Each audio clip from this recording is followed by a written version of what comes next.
नमस्कार, मैं अर्चना शर्मा चढ़ती कला टाइम टीवी देख रहे सभी दर्शकों का स्वागत करती हूं। आप देख रहे हैं हरियाणा के समाचार। समाचारों की शुरुआत से पहले एक नजर आज की मुख्य सुर्खियों पर।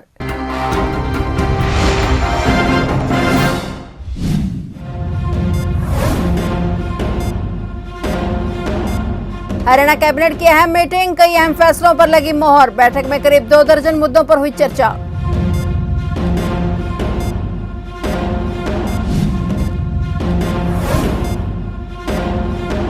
हरियाणा में युवाओं को मिलेगा रोजगार, जल्दी विभिन्न विभागों में होगी भर्तियां। मुख्यमंत्री नैब सिंह सैनी ने की घोषणा।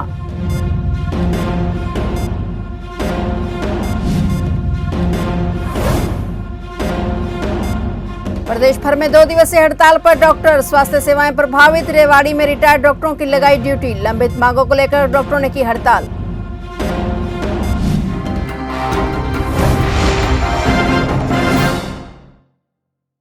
और अब समाचार विस्तार से। आज हरियाणा कैबिनेट की अहम बैठक बुलाई गई। मुख्यमंत्री नैब सिंह सैनी की अध्यक्षता में चंडीगढ़ सचिवालय में बैठक का आयोजन किया गया, जिसमें सीएम नैब सिंह सैनी ने कई फैसलों पर मोहर लगाई। जानकारी के मुताबिक बैठक में करीब 2 दर्जन मुद्दों पर चर्चा हुई। बैठक में हरियाणा निजी विश्वविद्यालय अधिनियम 2006 में संशोधन किया गया, जिसके माध्यम से एक निजी विश्वविद्यालय की स्थापना के लिए विधेयक पेश किया जाना है। यह विश्वविद्यालय गुरुग्राम के सेक्टर 68 में खुलेगा और इसका नाम डिजाइन, नवाचार और प्रौद्योगिकी विश्वविद्यालय है। बैठक में कई अहम प्रस्तावों को मंत्रिमंडल द्वारा मंजूरी प्रदान की गई।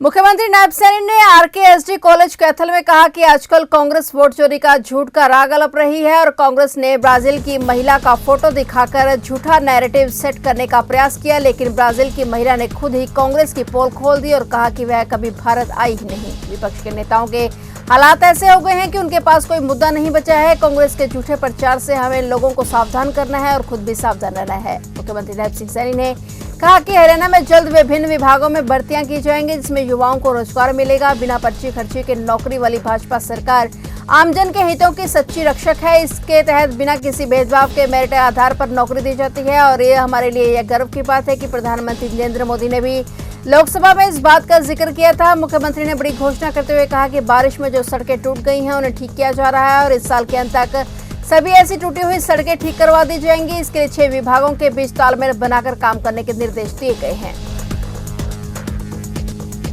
प्रदेश भर में अपनी लंबित मांगों को लेकर सभी डॉक्टर आज से 2 दिवसीय हड़ताल पर चले गए हैं, जिसके कारण स्वास्थ्य सेवाएं बुरी तरह से प्रभावित हो रही हैं। अस्पतालों और स्वास्थ्य केंद्रों में अनेक विभागों का कामकाज ठप पड़ गया है, जिससे मरीजों को भारी असुविधा का सामना करना पड़ रहा है। चिकित्सकों ने स्पष्ट किया है कि जब तक सरकार उनकी मांगों पर सकारात्मक निर्णय नहीं लेती तब तक हड़ताल जारी रहेगी। वहीं यदि वार्ता के दौरान उनकी सुनवाई होती है तो वे तुरंत अपनी सेवाएं बहाल करने को तैयार हैं। रेवाड़ी में स्वास्थ्य व्यवस्था को पटरी पर रखने के लिए मुख्य चिकित्सा अधिकारी डॉक्टर नरेंद्र दहिया ने विशेष कदम उठाए हैं। जिले में तैनात 55 चिकित्सकों में से केवल 13 ही ड्यूटी पर मौजूद रहे और ऐसे में स्वास्थ्य सेवाएं पूरी तरह से बंद न हो, इसके लिए रिटायर्ड डॉक्टरों की अस्थायी ड्यूटी लगाई गई है। इसमें मरीजों को आवश्यक इलाज मिल सकेगा और आपात सेवाओं पर कम से कम असर पड़ने की उम्मीद है। हड़ताल के पहले दिन ओपीडी सेवाओं, नियमित जांचों और कई विभागों में कार्य प्रभावित रहा। प्रशासन का दावा है कि आपातकालीन सेवाओं को प्राथमिकता देते हुए मरीजों को न्यूनतम परेशानी हो, इसके लिए सभी प्रयास किए जा रहे हैं। चिकित्सक और सरकार के बीच लंबे समय से लंबित मांगों को लेकर जारी खींचतान एक बार फिर से खुलकर सामने आ गई है। अब नजरें इस बात पर टिकी हैं कि क्या बातचीत से समाधान निकलेगा या हड़ताल अवधि और बढ़ सकती है।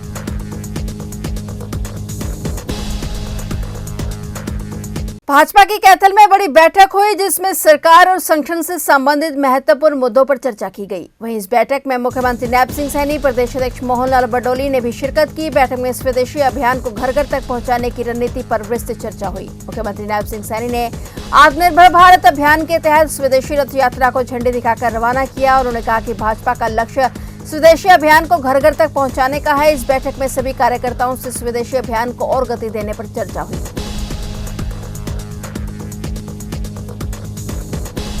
कुरुक्षेत्र जिले में धान घोटाले का मामला गहराता जा रहा है। जांच के दौरान अनियमितताओं के संकेत मिलने पर जिले की 6 मार्केट कमेटियों के सचिवों को चार्जशीट कर दिया गया है। इसमें थानेसर के हरजीत सिंह, पिहोवा के बलवान सिंह, शाहबाद के कृष्ण मलिक, पिपली के गुरमीत सिंह, इस्लामाबाद के चंद्र सिंह और लाडवा के संत कुमार शामिल हैं। जांच टीम ने एसपी कुरुक्षेत्र को इन कमेटियों के आईपी एड्रेस की साइबर सेल से जांच कराने के निर्देश दिए हैं। इसके साथ ही डीएफएससी विभाग से gate pass record data gate keeper ID और लॉगिन विवरण मांगा गया है। सचिवों पर आरोप है कि उन्होंने मिलर्स को अवैध रूप से गेट पास जारी करने के लिए अपनी यूजर आईडी और पासवर्ड उपलब्ध करवाए। किसानों ने भी फर्जी गेट पास बनवाने की शिकायतें सरकार और प्रशासन तक पहुंचाई थी। इस मामले में इस्माइलाबाद के पूर्व सचिव चंद्र सिंह का कहना है कि मामले की आगे की जांच जारी है। फिलहाल प्रशासन अधिकारी बयान देने से बच रहे हैं।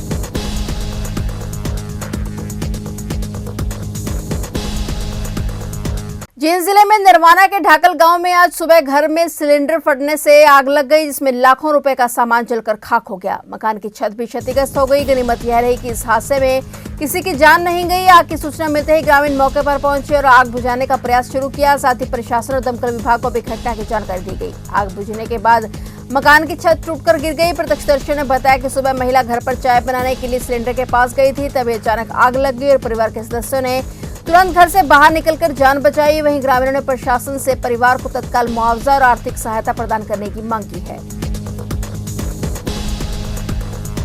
यमुनानगर जिले में दिल दहला देने वाली घटना सामने आई है। प्रतापनगर थाना क्षेत्र के बहादुरपुर गांव के पास एक युवती का सर कटा हुआ शव मिलने से इलाके में सनसनी फैल गई। शव अर्धनग्न अवस्था में खेतों में पड़ा मिला और मृतका की उम्र करीब 25 वर्ष बताई जा रही है। सूचना मिलने के बाद पुलिस और फोरेंसिक टीम मौके पर पहुंची। आसपास के क्षेत्र में युवती का सिर तलाश किया जा रहा है, लेकिन अभी तक कोई सुराग हाथ नहीं लगा है। पुलिस का मानना है कि हत्या कहीं और की गई है और बाद में शव को सुनसान इलाके में लाकर फेंक दिया गया। वहीं पुलिस ने शक जताया है कि लड़की के साथ बलात्कार भी किया गया है। घटनास्थल राष्ट्रीय राजमार्ग से लगभग 100 मीटर की दूरी पर है और पास ही कलेसर नेशनल पार्क और उत्तर प्रदेश की सीमा स्थित है। ऐसे में आशंका जताई जा रही है कि आरोपी आसानी से इस रूट से निकल सकते थे। स्थानीय लोगों के अनुसार सुबह घना कोहरा होने के कारण लोगों की आवाजाही कम थी। दोपहर में नरसी संचालक की नजर शव पर पड़ी और तुरंत पुलिस को सूचना दी गई। फिलहाल पुलिस ने केस दर्ज कर जांच शुरू कर दी है और मृतक लड़की का पोस्टमार्टम करवाने के लिए भेज दिया गया है। पता नहीं कौन चीज़ पड़ी, कौन वहाँ गए नहीं, उनको रोड से देखा, अपना पानी लेके आए। उसके बाद जो है उनको बुलाया अपने पड़ोसी को। हाँ पड़ी थी दूसरी, हम गए नहीं वहाँ पर। हम तो अपना नर्सरी काम कर रहे हैं सफेदे का। क्या लगता है आज की है डली हुई है बॉडी? ये पता अभी नहीं, आज कल तो थी नहीं कुछ। किस टाइम की बात है? ये 12-1 बजे को लगभग होगा, टाइम नहीं देखा था। ठीक है, ऐसे नहीं देखा, धुंध पड़ रही थी ना बहुत ज़्यादा आज। किसको बताया फिर आपने? अपनी जमीन में। हरियाणा के झज्जर में बड़ा सड़क हादसा पेश आया है। यहाँ सोमवार सुबह कार अनियंत्रित होकर पेड़ से टकरा गई और इस हादसे में 2 युवकों की मौत हो गई। सड़क हादसा सूचकवास जहाजगढ़ मार्ग पर शादी से वापस लौटते वक्त हुआ। मृतक युवकों की पहचान सोनीपत निवासी मनदीप और सचिन के रूप में हुई है। बताया जा रहा है कि सोनीपत निवासी मनदीप और सचिन फरतिया केहर लोहारू में शादी समारोह में गए हुए थे।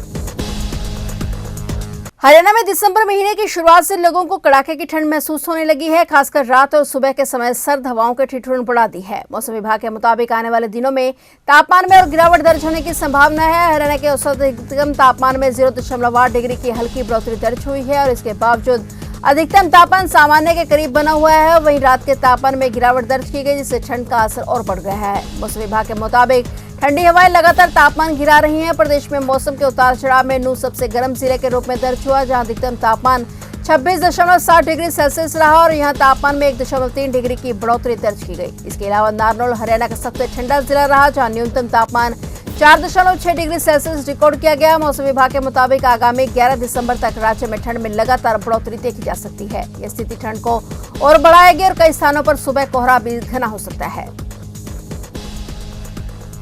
तो आप देख रहे थे हरियाणा के समाचार और नए समाचारों के साथ फिर से हाजिर होंगे। तब तक के लिए देखते रहिए चढ़ती कला टाइम टीवी और मुझे दीजिए इजाजत। धन्यवाद।